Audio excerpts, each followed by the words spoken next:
This is FilmBookCast. FilmBookCast. FilmBookCast, the official podcast of FilmBook. Get ready for the latest in film news, TV show news, and theatrical reviews. FilmBook's podcast starts now.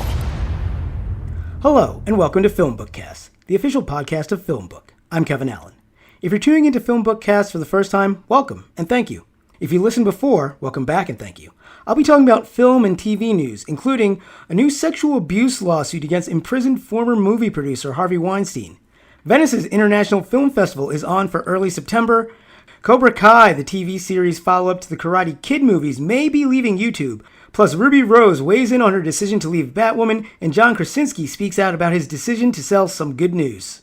I'll also have a review of the movie The Lovebirds, starring Issa and Kumail Nanjiani. Netflix's rom-com murder mystery is a fun ride from beginning to end. And as an on-screen couple, Ray and Nanjiani have more chemistry than any other duo I've seen in a while. You can find more FilmBook podcasts on film-book.com by using the search term FilmBookCast. You can also email us at podcast@film-book.com with FilmBookCast in the subject line. Let's get to movie news.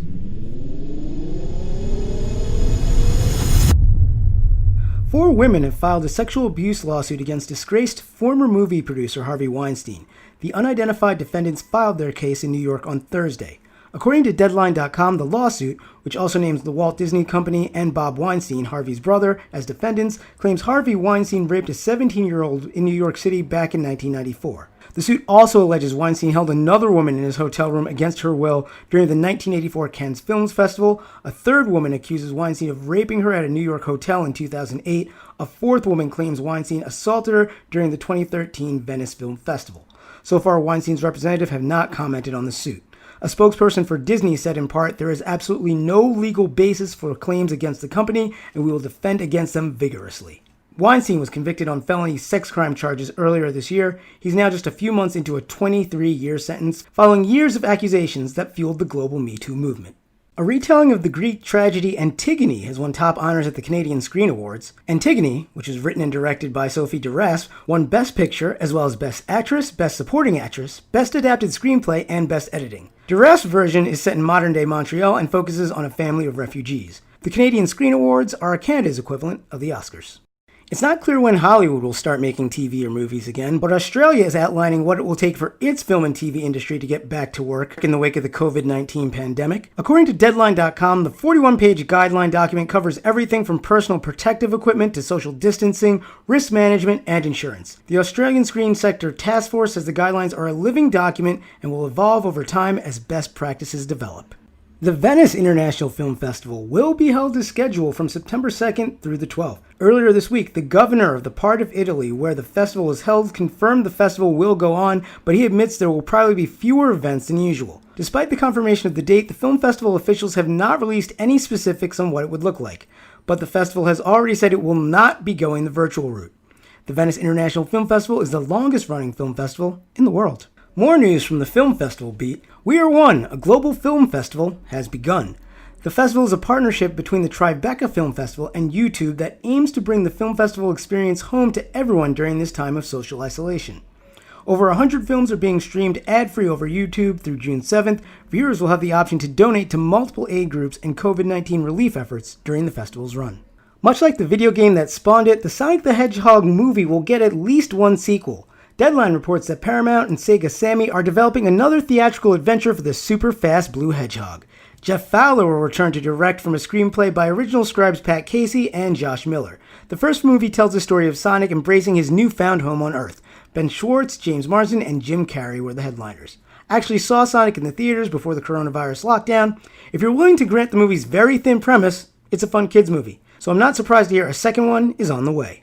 The director of the Broadway smash Hamilton will bring a beloved musical back to the silver screen. According to Variety, Thomas Kail will helm a new version of Fiddler on the Roof. The script will be penned by Emmy-nominated writer Stephen Levinson, who worked with Kail on FX's Fosse Verdon. The original Fiddler on the Roof is set in a Jewish community in Imperial Russia in the early 1900s and circles around a poor milkman, Tevye, who's determined to find the perfect matches for his 5 daughters, all while struggling to maintain his religious beliefs and cultural traditions amidst the influence of outside forces. A character actor known for his work in Unforgiven and In the Heat of the Night has passed away. Anthony James died of cancer on May 26. Deadline.com reports James only had one TV appearance before being cast in 1967's In the Heat of the Night. The film went on to win 5 Oscars, including Best Picture. James bookended his career with a key role in Unforgiven as the slimy brothel owner Skinny Dubois. Anthony James was 77.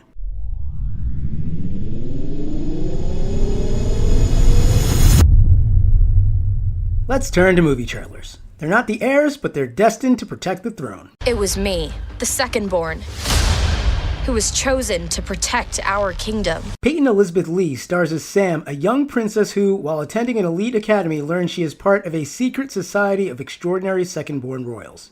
When her kingdom is threatened by a dark force, Sam and her fellow second-born royal classmates must learn how to properly use their superpowers to save the world. Secret Society of Second-Born Royals lands on Disney Plus on July 17th.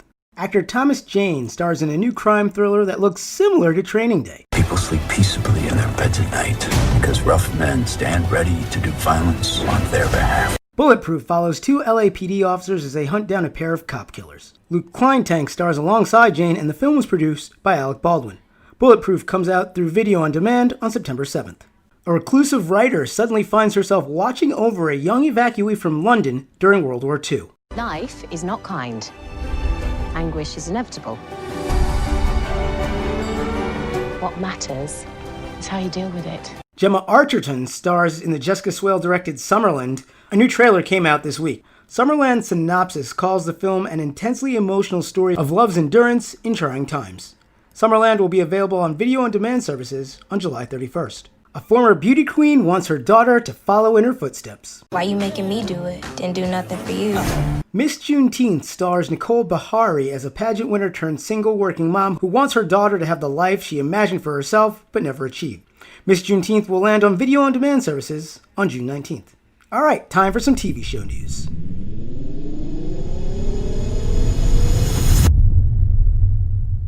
Cobra Kai, the Karate Kid sequel series that has been airing on YouTube, may soon have a new home. Deadline.com reports that the upcoming 3rd season will be on a different streaming platform, although it's not clear which one. Cobra Kai was YouTube's flagship scripted series when it came out in 2018, but since then Google has been moving away from a subscription-based model in favor of an advertising-based one. Cobra Kai picks up the story of Daniel LaRusso and Johnny Lawrence more than 30 years after the events of the first film. I won't mention spoilers, but my brother Chris has been raving about this show ever since the beginning, and he's a tough critic, so it's good. Actress Ruby Rose is addressing her decision to leave the TV show Batwoman. Rose reportedly split because she was unhappy with the long hours required of her as the star of the show. On Wednesday, Rose didn't offer specifics, but in an Instagram post, the actress said the decision was not an easy one. Rose also thanked the cast and crew and predicted the next season will be amazing. Batwoman was renewed for a 2nd season back in January. The show centers around Kate Kane, the cousin of Bruce Wayne, who assumes the mantle of Batwoman to protect Gotham City. The role of Batwoman will be recast, but right now it's too soon to say who might get it. When actor John Krasinski sold his quarantine YouTube series Some Good News to Viacom CBS earlier this month, some of his fans did not think it was good news. Krasinski addressed the backlash earlier this week, saying he decided to sell because he didn't think he could keep up with the show and handle his prior commitments. And so he decided to sell instead of ending it completely, thus allowing the program to continue to spread joy. Under the terms of the deal, Some Good News will eventually appear across a number of CBS and Viacom properties. Krasinski will serve as executive producer. The British Academy's 2020 TV Awards will go on, but under COVID-19 era restrictions. Ceremonies had been scheduled for this spring, but the coronavirus crisis is pushing the award show back to July. According to The Hollywood Reporter, TV Craft Awards will be held on July 17th, and the main TV Awards will take place on July 31st. In accordance with current coronavirus restrictions, both award shows will now take place as closed-studio, socially distanced shows, with nominees invited to accept their awards virtually. The nominations for the BAFTA Awards will be announced on June 4th. Disney's The Mandalorian has sparked a rule clarification at the Golden Globes. Pedro Pascal stars as the titular character who doesn't let anyone see his face. On Wednesday, the Hollywood Foreign Press Association announced that even if characters are physically in a scene, actors whose faces are not visible are not eligible in any acting category. Pedro Pascal's face was only seen in the Season 1 finale of The Mandalorian, and according to Variety, his performance prompted the Golden Globes to clarify who could be nominated. But yes, since Pascal's face did appear in the season finale, he would have been eligible anyway. Japanese Netflix reality show Terrace House has canceled its current season following the death of cast member and pro wrestler Hana Kimura. Before her death, the 22-year-old had issued a series of social media posts that implied she had been cyberbullied. News of her death sent shockwaves across the world, and many were calling for stricter laws against cyberbullying. Terrace House, co-produced by Japan's Fuji TV and distributed by Netflix, is now in its 5th season. The unscripted reality show follows 6 young people who live together in one house in Japan, but generally go about their daily lives. A group of panelists provide real-time commentary and analyze conversations and decipher their body language.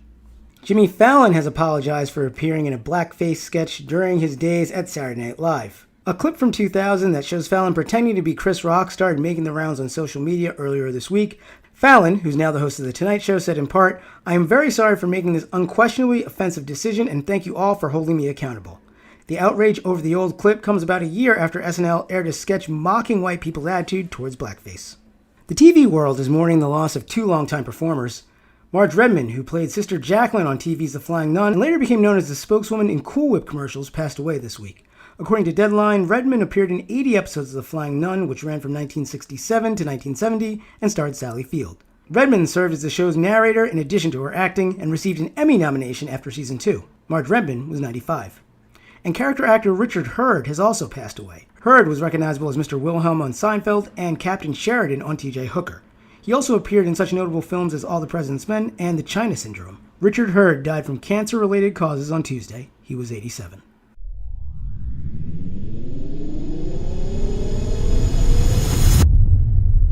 It's time to talk about some TV show trailers. Fans of the FX series Fargo don't know when the show will return, but the people behind Fargo are asking for everyone's patience.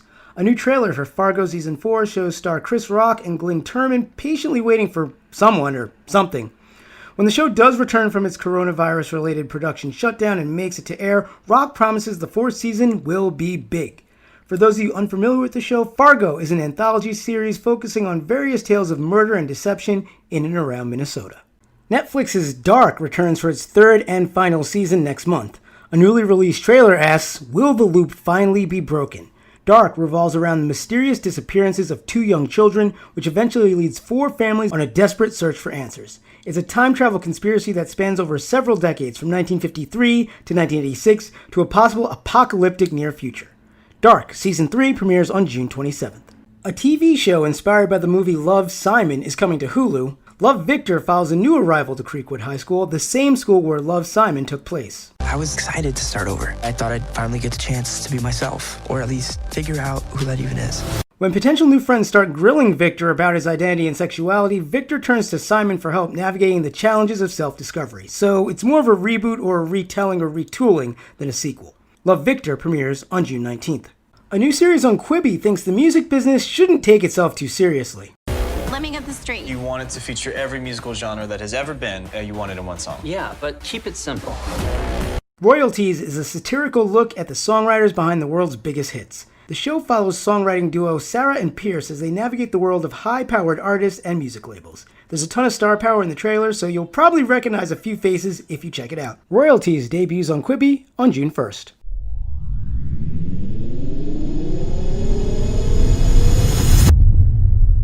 That's all for trailer time. We've finally arrived at this week's movie review spotlight. The Lovebirds, starring Issa and Kumail Nanjiani, is a light, enjoyable rom-com. Or rather, should I say, a light, enjoyable rom-com mixed with a whodunit. We just need to find the guy the police are looking for. So you're suggesting we actually go out there and solve a murder? But I'm getting ahead of myself. The film opens with Gibran, who's played by Nanjiani, and Leilani, who's played by Issa Rae, falling in love. Fast forward 4 years to the middle of a funny, but in my mind slightly too long argument about how the couple would do on the reality show The Amazing Race. But as any couples counselor will tell you, fights are rarely about what the fight is about. The characters are actually arguing about how they've fallen into a pattern of talking past one another instead of talking to one another.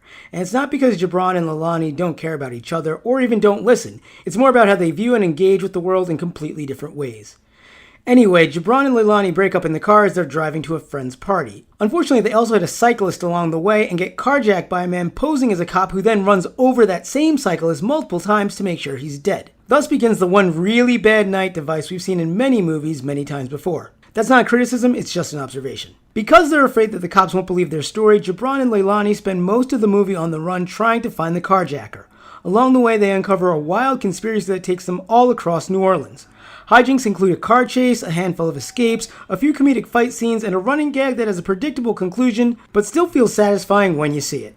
All of it works because Ray and Nanjiani have excellent comedic timing. The scenes where Gibran and Leilani are bickering, or when the bickering stops and they're both just taking it all in, are good in a different way. Both actors are able to subtly inject the weariness of a couple that keeps having the same fight over and over again. The script also has a few good lines about race. Since the film stars two people of color, it was nice to see some moments where race was used for a punchline, but not as the punchline. Paul Sparks plays the carjacker / main villain called Mustache. He's entertaining when he's on camera, but the character is written very generically.